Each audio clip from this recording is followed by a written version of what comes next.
Yeah, thank you. All right, here we go. Scott Davis, welcome to Built Not Born. Thank you. Appreciate you having me. Yep. Oh, Scott, it's an honor to have you on the show.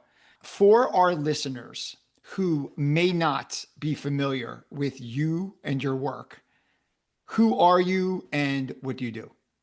Well, I guess I call myself a historian. Maybe I'm an oral historian. My main gig, I guess you'd call it, is the Vietnam experience. It's a YouTube channel. I interview Vietnam veterans and I put that up there, and I've had a lot of success with that. And now I've written this book about the last living Marines from World War II called The Last of the Old Breed. I interviewed, well, for this book, I've interviewed about 130. I've since interviewed another 30 more. That's kind of what I do. I interview veterans from World War II and Vietnam, and I try to let them tell their own stories. I don't really like editorializing on it. I kind of let them share their own stories. I think that's the most valuable.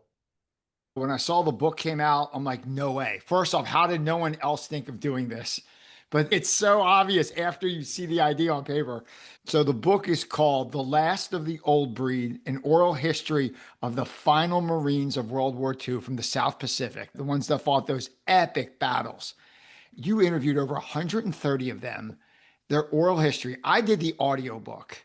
And it was so awesome because you had different people narrate with different voices, and it was the same voice that would come back, like Fred Smith, 96, 5th Marine Division. And you let them tell their story from basically growing up all the way to a VE day in Japan, like the victory or a VJ day. Let's go big picture and start lower. We're in a moment now in history that for the first time, very soon, there won't be any living connection to World War II. We're getting there, right? When did you realize that this was one of the last chances to capture these voices? And how'd you get the idea to do this?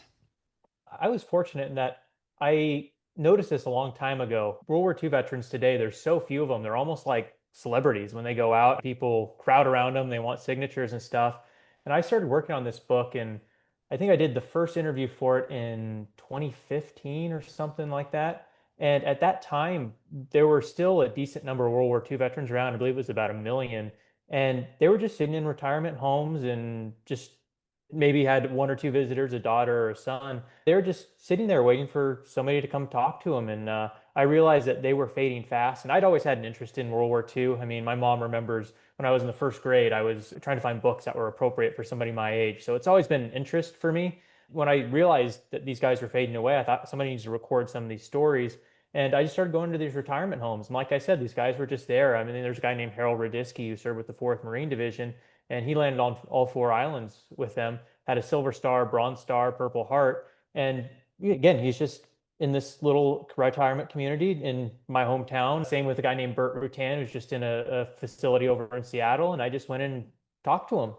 It kind of moved me towards doing Marines because I realized that Europe gets a lot of attention. You can go visit the battle sites in Europe. I don't know how you would say it. It's maybe a more romantic idea. These guys coming in, liberating these ancient cities, and people cheering for them as they come in. With the Pacific, we're landing on little islands that nobody's ever heard of, and the combat is absolutely horrendous and extremely violent. So the Pacific just didn't get as much attention. And as I'm talking to these guys and running into more Marines, I recognized that there was a story that needed to be told here as well that hadn't quite seen the light of day. So it's kind of a long answer to to your question, but that was where it came from. So my personal connection to World War II, my grandparents, my mom's dad fought in Europe. He was part of the 94th Infantry Division, fought in the Battle of the Bulge, was there for 16 or 18 months. My mom was literally born. He was in a foxhole. Someone jumped in this foxhole and said, "Hey, congratulations, you have a daughter," while he was over in Europe. Then my dad's dad, born in Italy, and then immigrated when he was 4 or 5 years old to the United States in the 20s, and then wound up being a medic in the Philippines. So he was in the Pacific. So didn't I don't know I don't think he was a door kicker shooting people, but he operated in a field hospital in the Philippines for about a year, I guess he was over there. But you go today, if you go to the kids today, I got kids today that are in middle school and high school. That's like talking about the Peloponnesian War. Like that's like might as well be 2,000 years ago, right? Yeah, exactly, It's exactly. And crazy. yeah, I mean, there's a lot of people my age that never met a World War II veteran. I mean, I'm 28 years old, and a lot of people just Why would you? I mean, where would you meet them? They're in retirement facilities, and again, there's less than 45,000 now. You just wouldn't meet one. Yeah, exactly. How hard was it for you to get them to open up? And just my personal experience of just having, well, my one grandfather in the Pacific died when I was real young, but my other grandfather that did battle in the European theater, he lived about 88 years old, died maybe about 15 years ago. But like when he died, we found his discharge papers, and like he had 3 Bronze Stars on his record. No one, not even his wife of 72 years, knew what he did to get the Bronze Stars. There isn't one story or half a story or an embellished story or, oh, that happened in Germany. Like nobody knows how he got 3 Bronze Stars. So how did you get them to open up in a generation that loved to keep everything inside? Is that a fair question? Yeah, yeah. And it was kind of different for each person. I think I came around at the right time as well because these guys were at the end of their lives and they recognized it. And some of the guys who hadn't talked decided to talk because they realized that they were a representative for their generation, a final representative. And they recognized that if I don't tell my story now, I'm never going to have the opportunity to tell it. People just aren't going to know what happened. And again, it varied from people to people. Again, the time helped because I talked to some guys that said, it's almost like a nightmare. Like it almost didn't even happen to me. Like this is some fever dream I had in my youth. So enough time had passed that they could talk about it because it almost didn't seem like reality anymore. And then there were guys that have always talked about it. One of my good friends, his name is Dean Ladd. He was a platoon leader. He made 4 campaigns with the Second Marine Division, was wounded 3 times. And he's one of those people that he just could compartmentalize what had happened to him and he could just talk about it. And then there were other guys where you really had to say pry a little bit. And it was just a matter of asking questions. And what I wanted from these guys is just tell me the truth, tell me what happened. And for some guys, you do a 2 hour interview, and there might be one story in there that really reflected what actually happened. And then you get a lot of C stories or kind of funny stories, things like that. So it was just a matter of being patient. And then there were guys I interviewed that just didn't want to get in. They would talk about the funny stuff, they talk about boot camp, and they just wouldn't get into and that's their prerogative. I could respect that. But it's just kind of being patient and really getting volume, talking to a lot of people. And that was another thing that helped too, is when I sat down with a guy who fought at Iwo Jima and he knew I'd talked to 30 other Iwo Jima veterans, it wasn't going to be a snow job. He knew I understood what had happened there and it wasn't a pretty thing. So they would be honest with me because I knew my subject. You hear this generation called the greatest generation. It could also be called the most resilient generation. There were stories of people that you interviewed that literally, when they went off to war, they gained weight because they did not have food. Like this generation that got drafted after Pearl Harbor, we're talking in the 40s, maybe there's anywhere from 15 to 20 years old that got drafted. Tuberculosis was rampant, right? The stock market crashed. The Great Depression hit them right in the face. They didn't go to stores. They didn't go out to eat. They made their own clothes. They grew their own food, right? Like this wasn't like, oh, I'm going to go to McDonald's or I'm going to go to Pizza Hut, right? Or, oh, we're going to go to the market and load up for the week of food. Like they grew it in their backyard, right? And they made their own clothes. And they went away to boot camp. It's the first time they ever got 3 square meals a day and they actually put weight on in boot camp, which is insane. Yeah, yeah, this was a generation that was forged by the Great Depression. These are people that knew how to do without, and but it's I've always admired about them too is that they could really make do. I mean, they carried that with them till the end of their lives. Is that any situation they could find solutions to problems, and yeah, that had a profound effect to them. Just not having anything growing up, and I remember one guy. I mean, it's so strange because these guys grew up and some guys rode horses to school. And I remember one guy telling me he used to take the battery out of the Model A and take it in so they could put it in the radio so they could listen to the radio. And then in the morning, you take it back out to the Model A. By the time these guys pass away, some of them have iPhones. It's just such a Crazy. bizarre thing. And it just made them tough. They were just tough people and they didn't get down and they didn't quit too. It's really remarkable. They're just tough people. One of the things I learned reading your book is about the logistics. A connection, I'll do my connection in a second, but the Pacific Theater, the Pacific War was a battle of logistics, I think you called it. You had hundreds of thousands, if not millions of men with thousands of ships trying to navigate and go across the largest body of water on Earth. And how do you keep the supplies running and everyone there? Can you speak to how hard, what a battle that was, just a logistics battle that these guys were up against?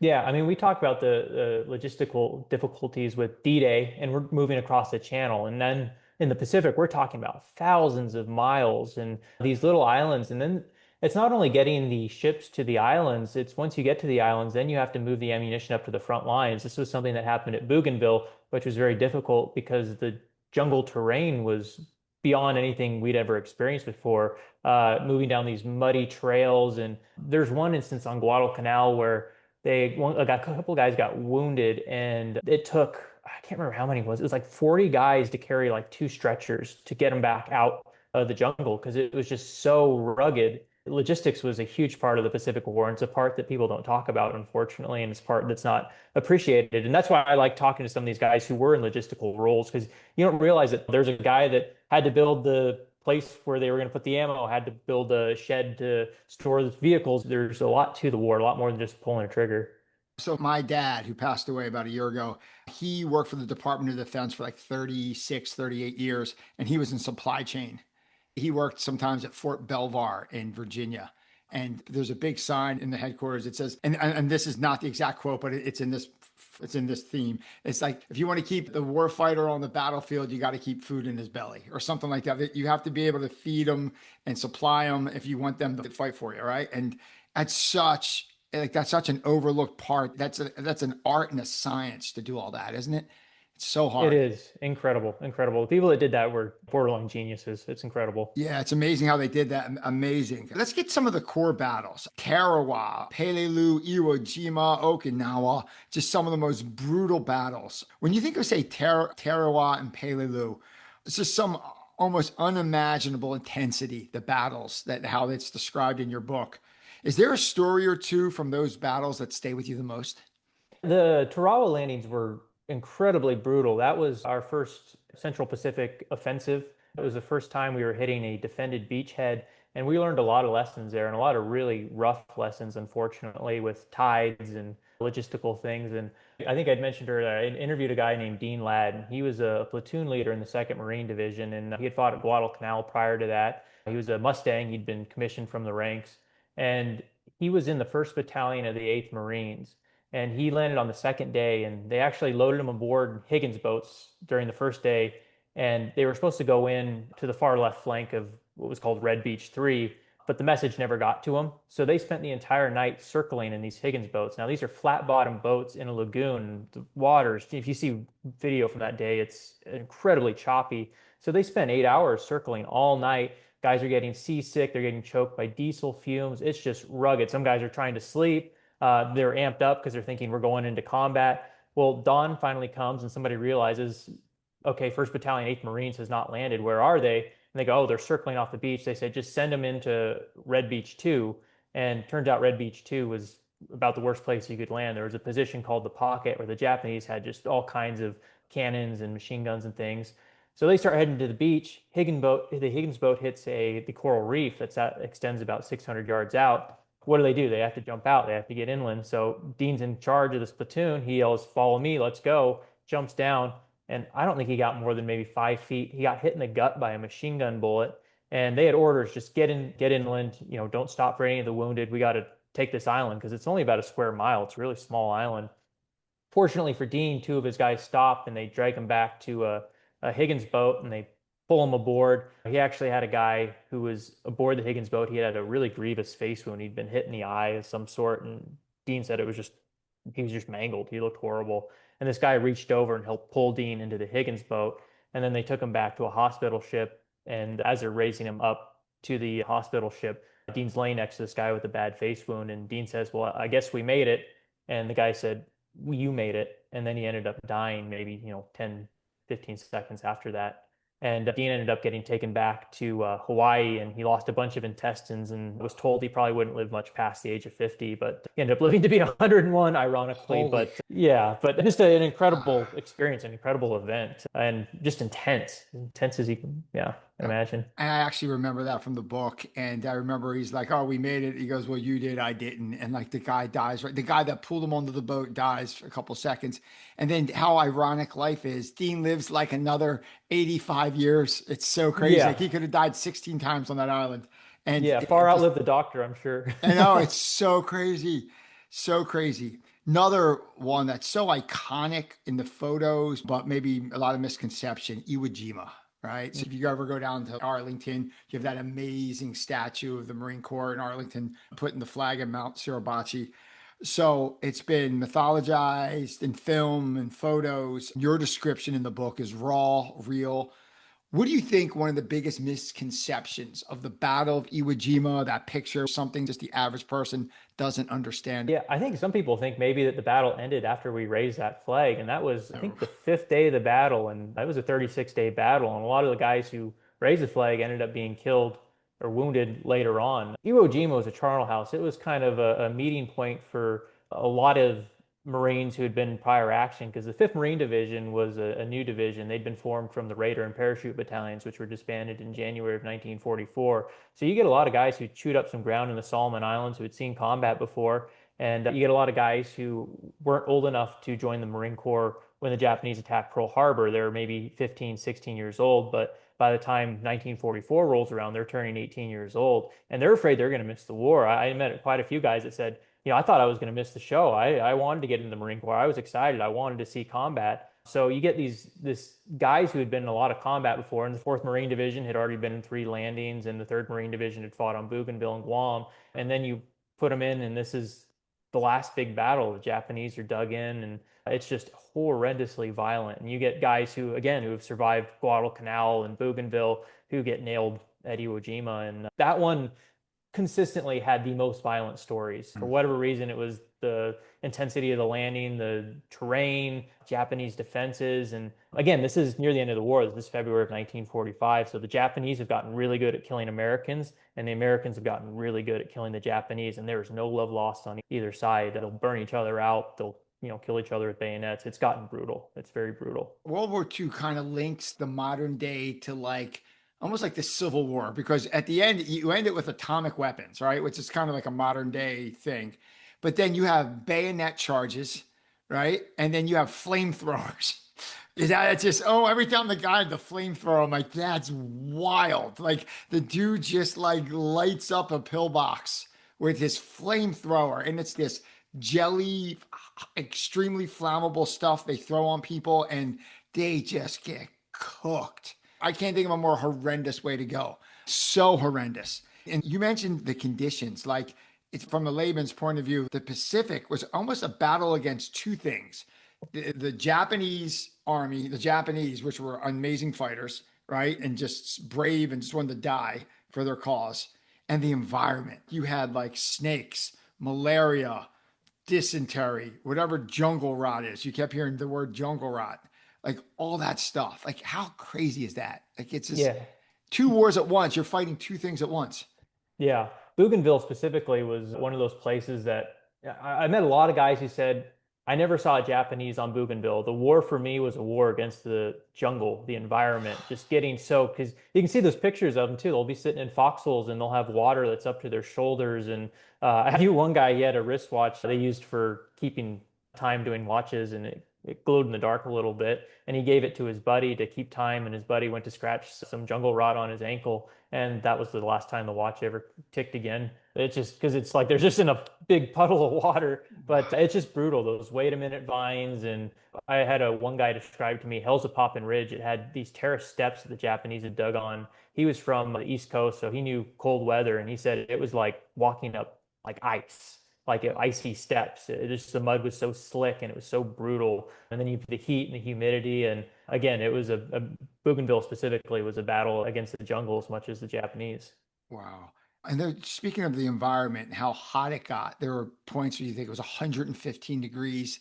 And then the water, I guess they didn't dial in like, how to get the water around. And they would put it in these jugs that had like gasoline in them or something. When they would taste like gasoline or something like that. Could you explain like some of the problems with the water? Yeah, yeah, that happened on Peleliu, and they landed, and the guys were carrying 2 canteens of water, and 115 degrees, you're moving, you're amped up because you're in combat, and those canteens are gone almost instantly, and then you're sitting out on a coral island, and the sun's just reflecting off the ground and just cooking these guys, and the Japanese have poisoned some of the water sources, so you can't find any water, and then they bring oil drums on, and they hadn't been properly cleaned, and guys were drinking from these oil drums, and they were retching. It was making them violently ill, and it's just brutal. I remember Harmon Hunter telling me, even to this day, I drink. He was 101 years old. He said, I drink a lot of water because of what happened to me on Peleliu. That just scarred me. There was another guy who he had this horrible story where he just got so thirsty. He found a hole and it had water in the bottom, and there was a dead Japanese soldier sitting in the water. And he said, you just dip your canteen in it, throw some halazine tablets in, and you shake it up, and you just pray you don't get some sort of horrible disease. But that's just the depths that these guys were pushed to. It's horrible. That was the next story I wanted to bring up. Literally, there's a Marine, just recapping what you just said so the listeners heard it right. The guy's so thirsty, he finds a shell hole, I think how they described it in the book. And there's water in the shell hole. And he goes, oh, I'm going to dip my canteen. He goes in, and there's a dead Japanese soldier floating in that water. And he's just like, screw it. He dips it in, fills his canteen around, like with the guy's body in there, and just like loads it up with salt pills, whatever pills they have. Right? You think he put like, I think he said he put 7 salt pills in. Just I'm drinking it because it's that hot and he's that thirsty. Yeah, it's remarkable. And it was a funny thing too, because when I was talking to Harmon Hunter about it, he talked about just, finding this rainwater and had this moss over top of it. And he said you just push the moss over and you'd suck on the water and hope you didn't suck up a bunch of mud. And I made the comment, I said, that's incredible. And he was very adamant. He said, it's not incredible, it's survival. And it goes back to what we were talking about, these guys growing up and being hardened by the Great Depression, that to them it wasn't, I mean, it was a hardship, obviously, but they were going to do what they were going to do to survive because they'd done it before and they were just going to keep figuring out ways to live. But you also see there's a group of them that just had like a deep faith or just in the unexplainable, like it wasn't their time. Like there's some people that as soon as they popped their head up, they were killed, right? Or as soon as they had the first step off the landing ship, they were done. And there was like one Marine that wanted to go right but went left, and then because he went the wrong way, he saw a Japanese soldier, but he wouldn't have seen the other way. He shot the guy. He killed the Japanese soldier, and he took the bullet out of his gun. Can you tell that story? That story amazed me. Yeah, yeah, you had it right. It was Lou Borgalt on Bougainville, and yeah, he just had this feeling that it's like, well, maybe I should go down this trail. And he started moving down the trail, and he looked over and he noticed on the other trail there was a Japanese soldier hiding just off, and he put a couple of rounds into the Japanese guy and killed him, and walked up there and recognized that, if I'd gone the other way, that guy would have killed me. So he took that bullet out of his rifle, and it was kind of a reminder of just how lucky you could be. And he still had that bullet. He still has his bullet. He's like 102 now, but that's one of those little reminders for him of how precious life is and how close it can be sometimes. He was supposed to go down that one trail. He couldn't explain why he went to the other trail. And then he Yeah, saw the soldier and he took the one round in the chamber, knowing that bullet was meant for him if he didn't do that. That's just so powerful. Oh my yeah, gosh. it's incredible. And how about this story? Can you tell the story about the person that someone said, hey, don't step there or watch to your left, and the landmine and nobody was there? Could you tell that story? Yeah, that was Carl Scott. He landed on Peleliu. I think he was in the first battalion of the 7th Marines, and there are these mines along the beach. You can see pictures of them, and he got up to run as soon as he landed, and he heard somebody say, "Don't step there," and he looked down at his foot, or it was something like, "Don't step there," or "Watch your foot," or something. And he looked down, and there was a mine under his foot, and he took a step back, and he looked over to thank the person that had said that, and there was nobody there. And his sister always said that was his guardian angel. It was just one of those bizarre things that whether there was somebody there or not, I don't know, but really a powerful story. So powerful. And then get into the faith, either in their God or faith that they would just come home. One, the two sayings I thought were pretty cool. I never heard before. One was home alive by 45, and like, I'm going to mess this one up, by the Golden Gate in 48 or something like that. Could you talk about those two sayings they Yeah, kept yeah, saying? they had a series of these little sayings. It was home alive by 45, out of the sticks in 46, Golden Gate by 48, and then the added on bread line by 49. So it was kind of a joke. Bread But line, yeah, right forward, back in the bread line. yeah.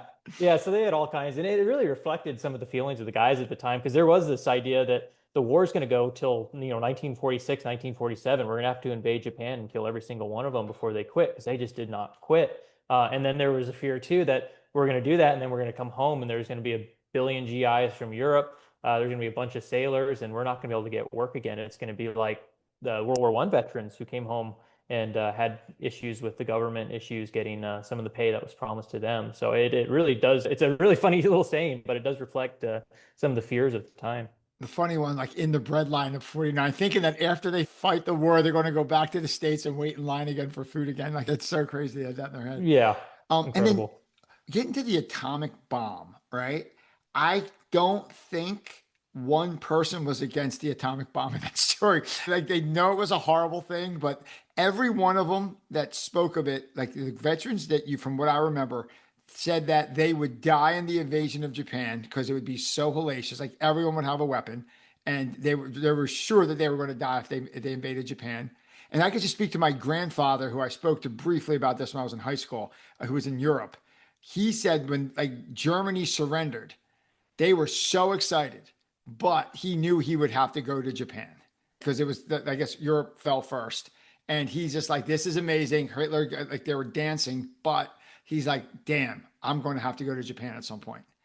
Right. Yep, And exactly. Yeah, yep. You'd be could hard you, pressed to find a World War II veteran that was against the atomic bomb. And I have heard some. You read a newspaper article from some guy who says, "Ah, we shouldn't have done that." But combat veterans, guys who are actually in combat against the Japanese, you would be hard pressed to find a guy who wasn't in favor of use of the atomic bomb. And particularly guys, I mean, you get guys in Europe too that, I mean, there were guys that had like 90% disability after the war that were getting cleared. Hey, you're A-okay. You're going to land in Japan. So this is something that, these guys were very much in favor of.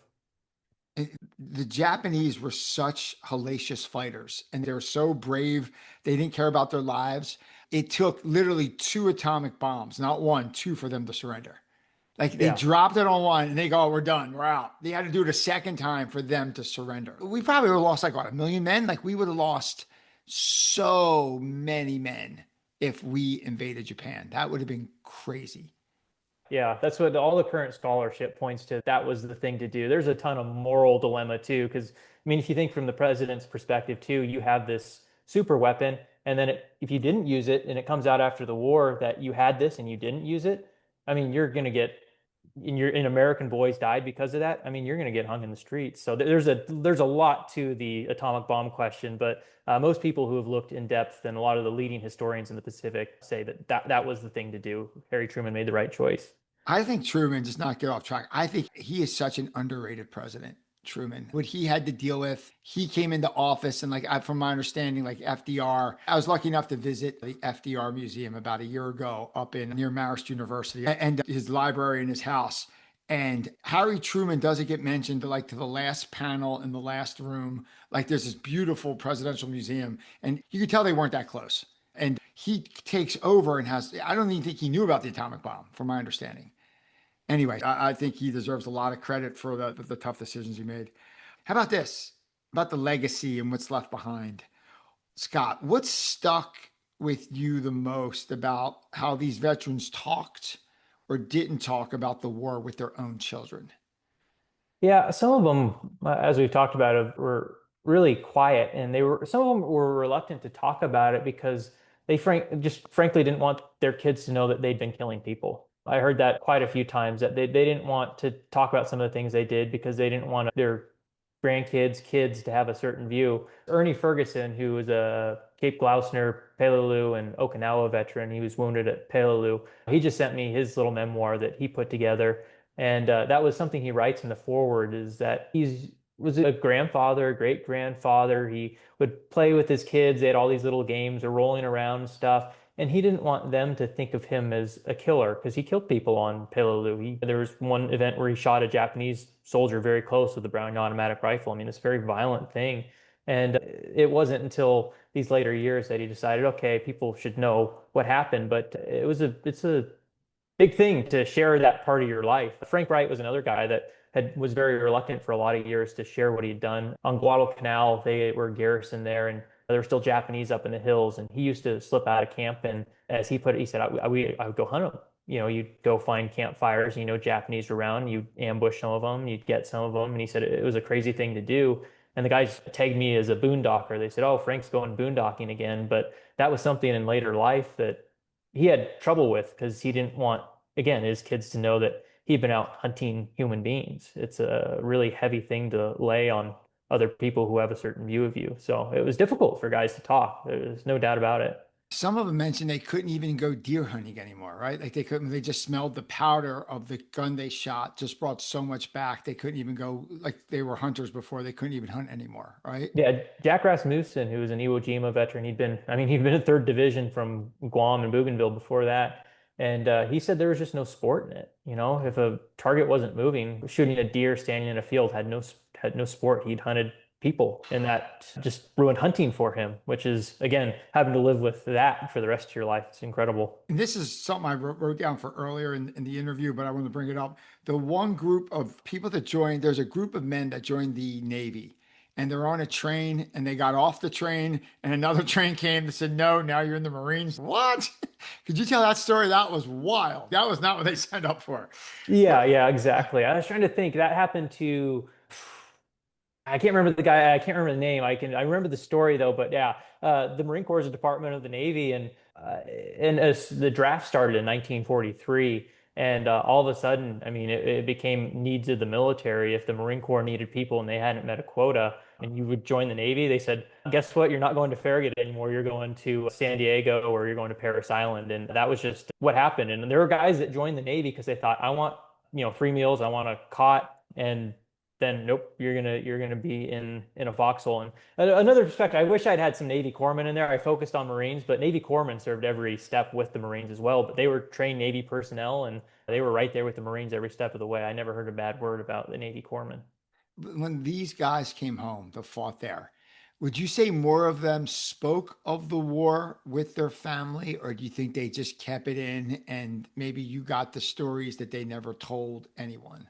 What do you think? Yeah, I don't know. I think the vast majority were quiet for a long time, and there's a number of reasons for that too. Everybody always points to the PTSD or they saw something traumatic, but the fact is that there were 16 million Americans that served in uniform during World War II, and you get out, who are you going to talk about Iwo Jima with? Your neighbor who was at the Battle of the Bulge or landed at Omaha Beach or something. It just everybody had military experience, and you might get together at a division reunion and talk with your buddies who were there. But for the most part, the attitude was, so what? Who cares? Everybody was in the military at that time, so some guys just didn't talk about it because they didn't feel it was anything to talk about. And I mean, I talked to guys who said, "Oh, you don't want to talk to me. I only made a couple landings." There were guys that made four or five. It is like, are you So kidding me? crazy. I only fought Yeah, on three islands. Like, you don't want to talk yeah. to me. Like, that is so nuts. Oh my Yeah, gosh. but that was the mentality of these guys though, and it's incredible. And there were a couple guys I talked to that said, "You're the first person that's ever asked me about it."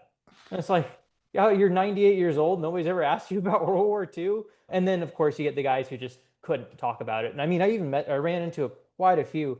I think I would write letters to guys too and trying to see if I can get more interviews and stuff. And I sent out probably over 500 letters. And every once in a while you get a guy and he'd call you and he'd say, "Sorry, I just can't talk about it. I won't talk about it." And there's one guy I did an interview with who said, "I'll talk about anything about the Marine Corps, but I will not talk about combat because it will make me cry, and I just won't talk about it." I just talked to a 103-year-old guy who was at Iwo Jima, and he said the same thing. Is I'll talk about anything you want in the Marine Corps, but I will not talk about combat. So there are guys that are still out there right now that just can't talk about it. They break down. So there's a lot of reason guys didn't talk about it, but Yeah, yeah, it's very, understood. very. In some of the oral histories that you recorded in the book, there would be like this guy's best friend died in combat and he saw it and it was horrific, like the body ripped in half, or you could see his intestines, something like that. They would describe. Then the parents would call the person up and they go, "Oh, did he suffer or what happened?" He goes, "Oh, no, I went." Like they just couldn't tell the parents what happened. They go, "Oh, no, he didn't suffer," even though the person might have suffered before he died. And they just didn't want to share that with the parents and they just kind of fabricated a story just to make the parents feel better. Right? They just didn't want to go there. Yeah, yeah. Burt Rutan, who landed at Iwo Jima, his best friend Stan Schaffner got killed right next to him when they landed. And Stan, as Burt said it, his back was blown open. Yeah. Burt watched him take his last breaths. He could see his lungs, he said.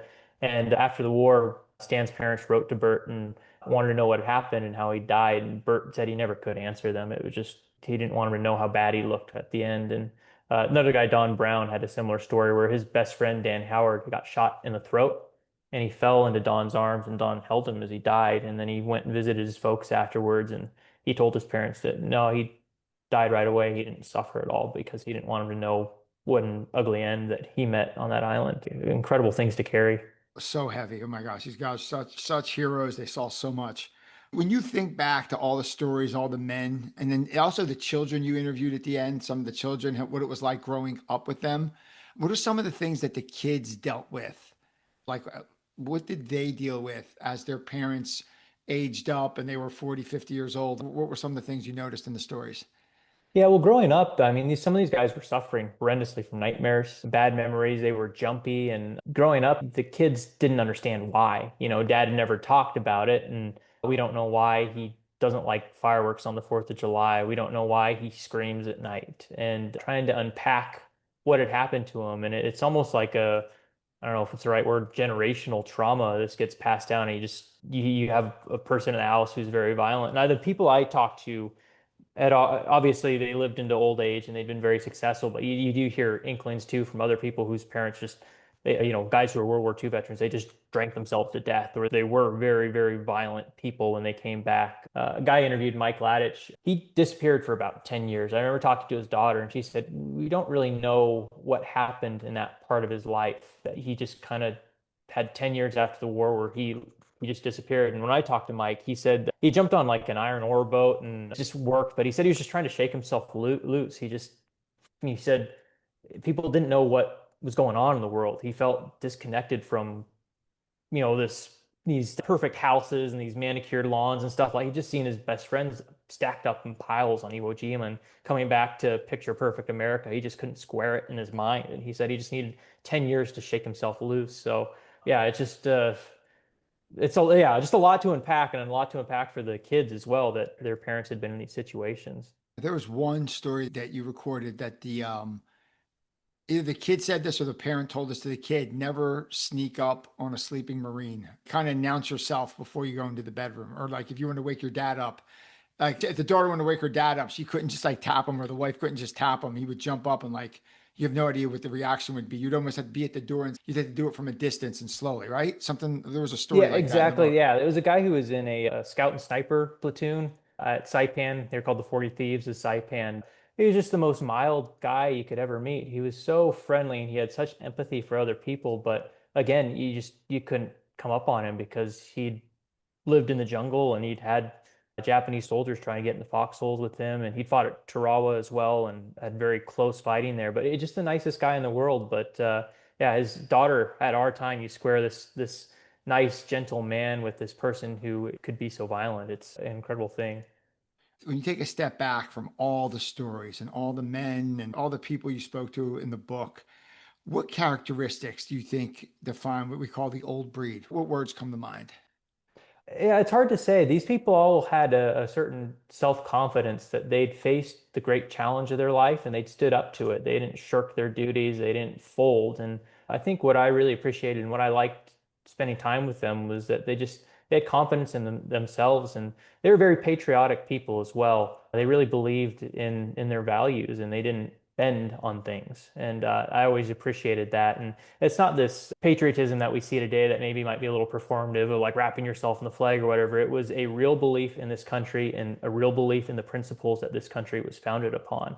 And you could really sense that talking to them, that they had a solid foundation. And it was a thrill for me to meet people like that. I mean, you meet people that are principled and really, really stalwart people. It's a different thing. It's hard to explain to people who haven't met World War II veterans. It's hard to explain to people that are my age that don't know what these guys were like, but they were very stalwart people.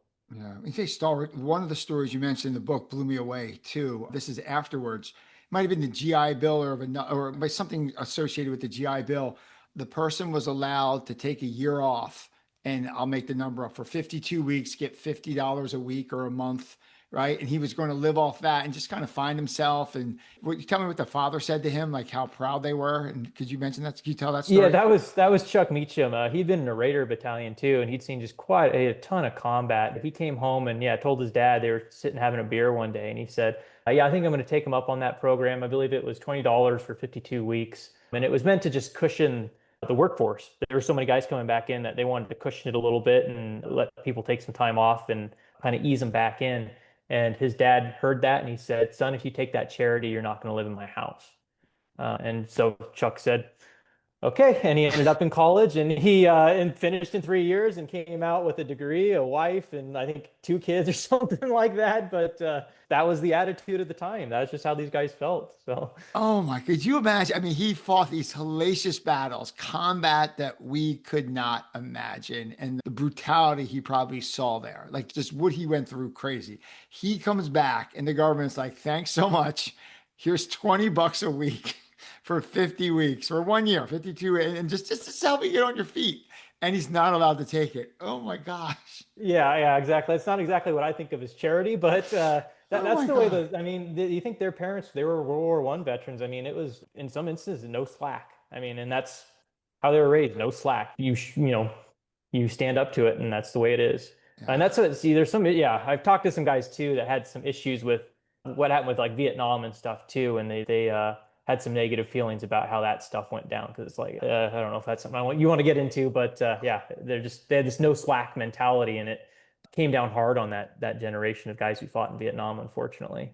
And you have so much experience studying the Vietnam with your Vietnam channel and all the Vietnam veterans that you interviewed. What was the difference in the environment when the World War II generation came back compared to when the Vietnam generation come back? How would you compare and contrast that? Yeah, it was just in World War II. I mean, we won the war and we came back, and I don't agree. A lot of the guys came back. If you were in a celebration at the end of World War II, you either got wounded so bad they flew you back to the United States, or you were in limbo because you'd already fought and you were transferring to another outgoing combat unit. The guys who celebrated in the United States, for the most part, were either grievously wounded or they'd never been overseas. And then when some guys came back, they had celebrations, but a lot of the guys just came back and it was like, war's over. If you went on occupation duty, it's like the war's been over. The Vietnam guys, they came back to hostility in some cases. But I think a lot of the time, what was worse for the Vietnam guys was the indifference that people felt. Because, at least hostility is an emotion, indifference is nothing. I knew guys that they came back, and there was one guy I interviewed. He'd been on a patrol boat in Vietnam, and he came back in the winter, and he's been out in the jungle. It's just tan and golden. And he ran into a buddy he'd been in high school with, and he said, "Hey, man, where you been?" He said, "Where have I been? I've been in Vietnam for the last year. What do you mean, where have I been?" And he said, this guy wasn't going to understand that I'd been in combat and what I'd been through losing friends for the last year. He said, so I just told him I was on vacation in Hawaii and Wow. left it at that. But it's just an indifference that people had no idea what was going on in Vietnam, whereas in World War II, people cared. Yeah. I've heard some people talk about too the time getting back to the United States where they said the guys from World War II had some time to decompress, taking Hmm. ships back, and where the Vietnam guys got flown directly back. And I think that has something to do with it. The World War II guys, for the most part, they came back piecemeal. It wasn't like he came back with an entire division. For the most part, some units came back in bigger groups. Like Bob Ehrlich, who was in the 1st Marine Division, he came back with one other Marine and a whole bunch of sailors. So it's not like they were necessarily talking about what they'd been through and decompressing in that sense, but they did have time. So that did contribute to it. But I think just the attitudes about the war affected how they were received when they came back. Thank you for sharing that. There's so many islands. If I throw an island at you or a battle, however you want to determine, just give us a couple sentences on it, or like what's your takeaway for each, in no particular order. And I'm probably saying one or a few of these wrong. I probably am Tarawa, too. yeah, Tarawa. Like, how would you describe that? Small, beautiful hellhole. uh, Yeah, but yeah, just incredibly fortified and just incredibly violent. 76 hours and we lose over 1,000 people. I mean, heads were rolling. People at back home thought, we must be doing like Pickett's Charge type events there because it was such a slaughter. People were angry. wow. Um, How about Peleliu? Peleliu was forgotten and horrendous, a little coral place, and yeah, unfortunately forgotten. And we, as historians, can look at it now and realize that it probably wasn't a necessary battle, but guys got absolutely chewed up there. That was a terrible, terrible place. And I think that's some of the stories too, that there some of the veterans that you interviewed were saying, like, why did we go there? Like, looking back, that had no strategic value of the big picture, right? That was one of them that a few of them questioned why, looking back, why they had to do that, all that crazy fighting for that island. Is that fair that they kind of questioned that a little bit? Exactly, especially with the battles like Peleliu, and then I've heard some rumblings about Iwo Jima as well, saying, "Well, we should have just skipped it. I would have saved, how many lives." It's yeah, How yeah. about Iwo Jima? How would you describe that? Horrible. Probably, I mean, Okinawa was maybe worse, but Iwo Jima was about as bad as it gets. Just the scale of Marines and the casualties, horrible. Horrible. How about Okinawa? How would you describe that Yeah, from the or veterans? Okinawa, and Okinawa is a sustained campaign too. It's about 3 months, and there were civilians in the Marianas Islands on Guam and Saipan and Tinian, but not in the scale of Okinawa, and that really bothered a lot of guys because when you're killing men is a little easier to take than some women ran through the line, they got cut down, or seeing a dead baby or something. That's a whole different kind of horror. And speaking of that, there's some stories where the American soldier was so like, I'll say bastardized, whatever it was, the stories that the Japanese would tell their people about the Americans. They would literally jump off cliffs or throw their kids off cliffs so the Americans couldn't get them. Is that right? Yep, yeah, Saipan and Tinian, and then at the end of Okinawa as well. They'd been told that the Marines were rapists, that they'd had to kill their parents to get into the Marine Corps, all these crazy lies, but they believed them. They had no other reason not to believe them. And unfortunately, a lot of people at Marpy Point on Saipan, they just jumped to their deaths. And the Marines had to watch them do it. And there are guys that said they watched with tears in their eyes because there'd be Japanese soldiers in among the civilian population, and we can't shoot into them, and they would just jump off. I remember Harold Radisky telling me about one a mother who threw her little baby over the edge of this cliff. And I remember he said that she was wrapped in a white little robe or white dress. And he said it looked like a bird fluttering down. And he'd tell the story and he'd kind of shake his hand like that. He said it looked like a bird fluttering down, but that was something that haunted him all his life. So horrible with civilians involved. How about something they had to deal with? How about malaria?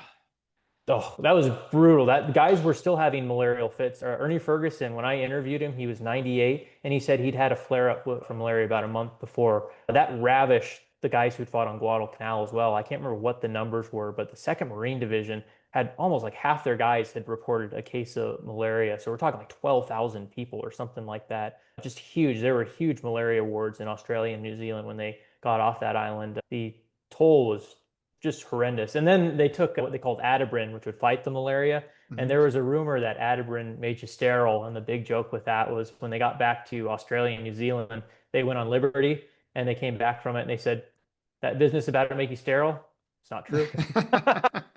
Good for them. So, That's good yeah. about that. The wow. And then how about PTSD? Did they know what it was back then? Because they had a couple terms for it. It wasn't really a clinical term. It was more like he lost his mind or he went crazy. It was one of those. It wasn't like, oh, he has post-traumatic stress disorder. How would you describe the PTSD, what it was at the time, that I think time? that's a big topic, and I don't know why that hasn't been touched on more. I think because mental issues at that time were viewed as weakness. If you were Mhm. having mental problems, that you were a weak person. At the time, they called it combat neuroses, and a lot of the guys just referred to it as cracking up. That guy cracked Cracking up. up. Yeah. Yeah. Yeah, exactly. And then they came back, and these guys weren't seeing counselors for the most part. Some guys were who were having deeper issues. They ended up having to see a counselor because they had mental breakdowns or different things in that. But a lot of the guys just came back and they just kind of swallowed it. They had to swallow that experience. And it's an interesting thing when the Iraq and Afghanistan wars kicked off and PTSD became an actual medical diagnosis. Some of these guys in World War II latched onto this term. It was something to point to saying, yes, this is what I have. This is an actual medical thing that's been happening for the last 60 years. Because for some of these guys, they spent 60 years going, I'm losing my mind. I'm having nightmares, pan bangs, and I jump to the ground. A car backfires, and I dive for the cement. They thought they were going nuts. So when this term PTSD came around and it was a real medical diagnosis, they latched to it and said, "Yes, I had that. That was something I have been struggling with." And again, not something that doesn't get talked about, but some guys didn't have trouble with what they'd experienced, but a lot of guys did, and it hasn't been discussed enough.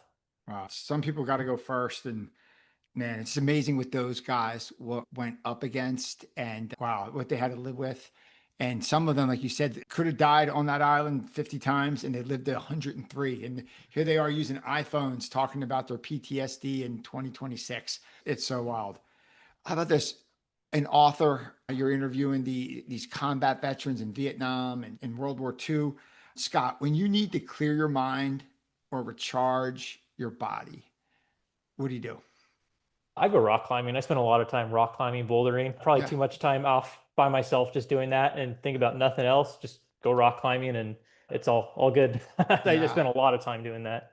Clears the head, right? Outside, just moving around. It's climbing. It's like the intermezzo for your brain, right? Just kind of clears the palate, right? Just clears the. Yeah, exactly. It's something else to focus on, the movement, the holds, and the beta. It's all, yeah, clears the head. You've put together one of my favorite World War II books I've read in a long time. What books have influenced you? What are some of the books that you go to that you'd point to and say, hey, this is a great read. You should read it? Yeah, I'd be remiss if I didn't mention Eugene Sledge's With the Old Breed at Peleliu Yeah. in Okinawa. That is the definitive combat memoir. He put into words better than anybody else that experience, and he spoke for a lot of people. So much so that I've heard that there were veterans that were buried with that book. It spoke for that generation. Wow. That's an excellent book. There's another book, and I wouldn't recommend it to people as being their first read on World War II in the Pacific, but it's one that had a deep effect on me early on. It's called Bringing Mulligan Home. I think is Dale Mahardridge is the author, but Dale, who's a writer, but he grew up, his father had served in, I believe it was L Company of maybe the 29th Marines, something like that. But his dad had fought on Okinawa, and his dad had horrendous PTSD, and he was a violent man who drank a lot and just kind of, one of those bad home scenarios. As Dale got older, he wanted to figure out what happened to my dad. So he started interviewing some of these guys who'd been in his dad's company, and the book is just incredible. It's violent. It's really, really dark. And he did pick, I can't remember how many Marines he interviewed, maybe 40, and he picked about 12 to profile, and he did pick the more violent and engaging stories. So you may not have got a fair sample of the people. So I wouldn't recommend it to people as being their first book on the Pacific War. But if you want to read a really engrossing, dark account, Bringing Mulligan Home by Dale Mahardridge is Wow. really, really good. Never heard of that. I'll put both of those books in the show notes. How about this, Scott? We spoke about so much, all the battles in the Pacific, you having the creativity and just the awareness to put all of these oral histories for one last opportunity together with the last of the old breed. Just so incredible, their stories. If you could have everyone listening take just one lesson away from everything we discussed, what would that lesson be? No more war. We need to stop doing that. We need to find different ways to solve our problems. That was the thing that the veterans said to me over and over again is we need to find a different way to solve our problems. There were guys that said, I don't want my kids, my grandkids, other Americans going through what I went through. We need to stop killing each other. It's insanity. That would be my message. Wow. One of the points I didn't bring up in the interview, but you kind of hit on there. How crazy was it that a fair number of the World War II Marines then went off to Korea? If Yeah. you Oh, it's yeah. crazy. People don't recognize that a lot of the guys who fought in Korea were World War II veterans. They were guys that stayed in the reserves and they got recalled. Guys like Ray Garland, who had been on the USS Tennessee during the Japanese attack on Pearl Harbor, ends up at the Chosin Reservoir. It's Like so Forrest Gump. Oh my gosh. Like he's in all yeah, these. exactly. Oh That my was the God. toughest man I think I ever met, Ray Garland. He was tough. He Really? was intimidating to talk to as well. He And was how old scary. was he? How old was he when you spoke to I him? think he was 96, but man, he stood up. He was ramrod straight, and Yeah. Don't oh fuck with yeah, him. Yeah. yeah, No, no, yeah, it's, oh man. exactly. No kid. Wow. No more war. I hear two fun questions. I know this was a very deep, heavy interview. Two fun questions I ask all the guests to wrap up. Scott, if you could spend the day with anyone, famous or not famous, alive or dead, who would you spend the day with? Ooh, that's a really tough question. The part of me says you should pick like a celebrity or historical figure, but man, I would love to, Dean Ladd or Don Thompson or any of these guys I interviewed for the book that are passed on. I think about those guys every day, and I really miss a guy like Dean. I knew Dean really well the last 7 years of his life. I would go over to his house a couple times a month for 7 years, and it was always like I'd have to mark off 6 hours because he was so interested in history and he traveled the world and he had all these books and we would just sit and he'd go through stuff he'd collected and he'd tell stories I would kill to go back and sit in Dean's office again. I went and visited his daughter and she had cleared out his office because he'd passed away and that about killed me seeing his office empty Oh, like that. But I mean, he lived to be almost he was 101, he was almost 102, so you can't complain too much. But God, I would love to sit down with those guys again. could you imagine the odds? All the kids now, and I might be said Kalishi or Kalishi, whatever the betting app, where it gives you you could bet Oh, like the team's down by 20 and you put $5 on, you win 500 if the Knicks come back and win. mhm. Could you imagine what the odds would be that for that the gentleman, that the veteran that you just mentioned, as he is storming one of his four islands, that he is going to be 101 telling the story in 2026.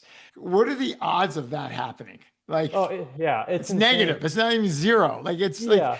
oh my gosh. Like, you think he's gonna be dead in 5 minutes, and he lives 80 some years later, and he's telling the story of 101 years old. Yeah, it's incredible. It's really funny too. I was just looking, the Marine Raiders had an association, they'd have reunions and things like that. And they have a lot of their old newsletters up online. And I was going through those, and there's one from 1983. I'm looking at it, and the secretary at the time was a guy by the name of Frank Wright. And there's a picture of him. And God, so he's probably almost in his 60s at this point. He's got full head of hair, mustache, looks really jaunty and stuff. I interviewed Frank for the book. He's still living at 101. So 50 Whoa. years after this, 40 years after this newsletter was published, this guy's still around. Wow. He's one of two living Raiders still around. And you look at these newsletters and you think there were 8,000 guys in the Raider battalions during World War II, and thousands of these guys are writing into this newsletter, sharing stories and connecting with friends. And now there's only two left. And here I'm looking at this picture, one from 50 years ago. And it's just, I don't know, it's hard to wrap your head around. That is crazy to wrap your head around. I appreciate that. Scott, last questions. Fun question. One of the two fun questions we ask. Scott Davis, if you had to get a quote or a saying tattooed on your body, what would that quote or motto say? Ooh, that's tough.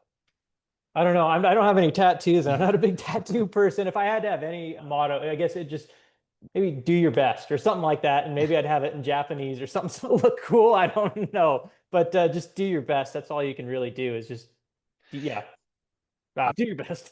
I think do your best in Japanese, and Japanese symbols is about as good as a spot as any to wrap this up. The author is Scott Davis. The book is The Last of the Old Breed, an oral history of the final Marines from World War II in the Pacific Theater. The book is so epic. Scott, thank you so much for sharing the stories that need to be shared before they disappeared forever, and connecting us to just the appreciation that this generation, I guess two generations above us, I think, or not three for some people listening, that just gave us this way of life. And like when the world was tilting in the balance, they tilt it back to freedom and prosperity. Appreciate you gathering those stories, sharing those stories, and keeping those memories alive. So I appreciate you doing that, man. Oh, yeah. Thank you for giving me the opportunity to talk about it. I promised those guys that I wouldn't let people forget. So this is another step in doing that. So appreciate you being patient with me and the thoughtful questions, and really glad to talk about it. What's your next project? Where are you headed next with with your creativity and your story sharing? Trying to grow the Vietnam experience and more Vietnam interviews. And then I've got a couple more book projects in the works that I'm hoping you'll see at some point. So we'll Awesome. see. Yeah. Whenever they come out, I'd love to have you back on to Awesome. discuss. Definitely. You Definitely. got it. Scott, if people are looking for you and what you do online, where can we find your work? So I have a website, scottdavisbooks.com, and then you can find me on Instagram. I should have my Instagram handle. I think it's Scott Davis underscore something like that. But I am on Instagram. I don't use Instagram a whole lot, and I'm not very big on social media. But if you want to watch my interviews about Vietnam, it's the Vietnam experience. So those are the main ways. Awesome. I'll put all of that in the show notes and a link to your epic book. Scott, appreciate you. Thank you so much for your time. Thanks for sharing the stories, keeping them alive, and wish you nothing but continued success. Awesome, man. I appreciate it.